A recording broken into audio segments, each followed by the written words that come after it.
মা আজকে ঘর ধরে এরকম অবস্থা কেন বলো সবাইকে। কি অবস্থা আগে দেখো তোমরা। পুরো এটা কি ঘর এটা কি আছে বলতে, এটা হচ্ছে সব পর্দাগুলো আছে, কেন আছে সেটা তো তোমরা মনে হয় দেখতেই পাবে একটু পরে। আমাদের ঘরের অবস্থা, আমরা আজকেও ঘরবন্দি হয়ে আছি। আজকেও কিন্তু সকাল থেকে কিচ্ছু খাওয়া নেই, পুরো ঘরবন্দি। তো দেখবে এসো কেন ঘরবন্দি, তো অবশ্যই দেখতে পেয়ে যাবে। তো আজকে আমাদের বাড়িতে এরকম কাজ হচ্ছিল এই জায়গাটায়। তো এই জায়গাটা টাইলস লাগানো হচ্ছিল। তো বেশ কিছুটা জায়গা হয়ে গেছে, এখনও বেশ কিছুটা জায়গা বাকি। তো এই জায়গাটা আর কি আজকে শুধু ওইটুকুটাই, এই ঘরের দেওয়ালটুকুটাই, বাকিগুলো অন্য দিন হয়েছে। তো এখানে টাইলস কাটাকাটি করছিল। না আমরা কটা বাজে? 12:30। কেন খেতে পারবে না বল? প্রথম কথা তুই তো কিছু আনিসনি, আর দ্বিতীয় কথা মিস্ত্রি লেগেছে, খাওয়া বন্ধ আজকে। আমি তো নিয়ে আসলাম যেগুলো বললে। তোকে তো বলেছিলাম করতে আনতে, আজকে ওই ঘরে কাজগুলোও করতে পারছি না। আজকে ফোন খাওয়া হচ্ছে, ফোন দিব সারাদিন, ফোন দিয়েই কেটে যাবে। দুপুরে কি খাবো? ওরা প্রায় 9টা নাগাদ এসেছিল, আর প্রায় 1:30 এই ভিডিওটা যখন তুলছি। দেখো মানে ভীষণ স্লোভাবে কাজ করছিল। অন্যদিন এর থেকে তাড়াতাড়ি হয়েছিল, বাট ভীষণ স্লোভাবে কাজ করছিল। তার মধ্যে টাইলস, তারপরে এরকম কেমিক্যাল অনেক কম পড়ে যাচ্ছিলো, বারবার আনানো হচ্ছিল। অবশেষে গিয়ে আমরা ওই 1:30 কি 1টা এরকম টাইম নাগাদ আমরা ব্রেকফাস্ট করার সময় পেলাম, যখন ওরা খেতে গেছিলো। তো যাই হোক, আমরা এখানে 2টো পরোটা আর তরকারি খেয়ে নিচ্ছি। দুপুরে তো কিচ্ছু খাওয়াই হলো না। 5:30 কি 6টা, ওরা তখন আর নেই, ওরা তখন খেতে গেছে বলে চলে গেছে, আর আসছে না। তখন গিয়ে আমি সিঙ্গারা নিয়ে এসে খেলাম। তো অবশেষে গোটাটা কমপ্লিট হলো। এই হচ্ছে আমাদের টাইলসের গোটা কাজটা। তো কাজ প্রায় কমপ্লিট হতে হতে প্রায় 7টা বেজে গেছিলো, 6:30 কি 7টা। তো ওরা ভীষণভাবে লেট করেছিল, মাঝে এই জায়গাটায় সুইচ বোর্ডটা লাগাতে হবে, টাইলসের জন্য খোলা হয়েছিল। তো পুরো ধুলো ছিল, আমি আর মা দুজনে মিলে পরিষ্কার করে যতটুকু যা রয়েছে, এখনো মোটামুটি হালকা হালকা রয়েছে, আরও করতে হবে। সব তো নোংরা ছিল, কিভাবে কি পরিষ্কার করা হলো বলো।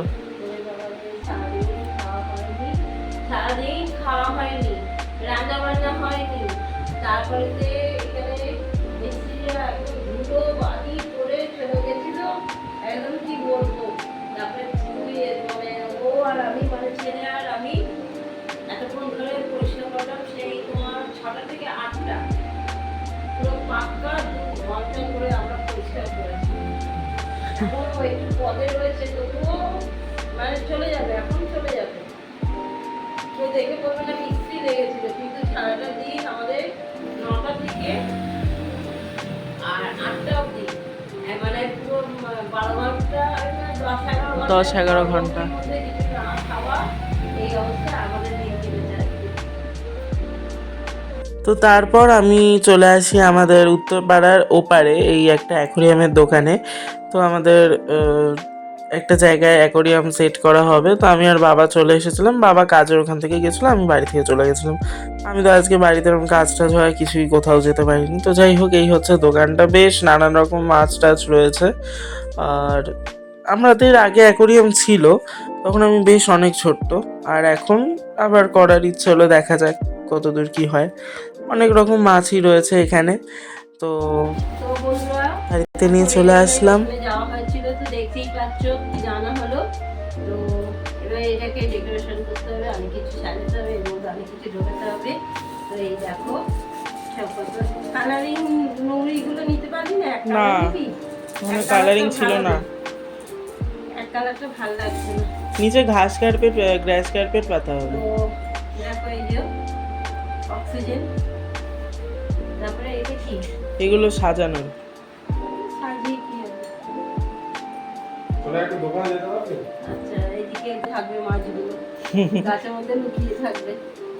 তারপরে আরো এত গাছ, ওইটুকু জায়গায় এত কিছু, 4 রকম আছে। এগুলো সাইডে থাকবে, তো সব কি আর মাঝখানে থাকবে? যাই হোক, এই যে এটা হচ্ছে এবার এর সাজগোজ শুরু হবে। তো দেখা যাক, এরপরে ভিডিওতে অবশ্যই তোমাদেরকে দেখাবো। এখন এই যে মাছগুলো ওখানে রয়েছে, ওই আবার নতুন বয়েমে জায়গায় যাবে, যেগুলো খেলা করছে। চারটে রয়েছে। থাক। তো যাই হোক, এবার চাপা করতে হবে। ওর বাবা এসেছে, সঙ্গে কিছু খাবার খাওয়াইনি, ছেলেকেও খাবার দিতে হবে। তো এরপরে আবার চলে আসবো। তো আমরা অ্যাকোরিয়াম কোথায় কি কিভাবে কি সেট করব সেটা নিয়ে একটা নতুন ভিডিও আসতে চলেছে। আর আমি সেট করি, তোমরা ভিডিওটা লাইক সাবস্ক্রাইব করে পাশে থেকো। টাটা।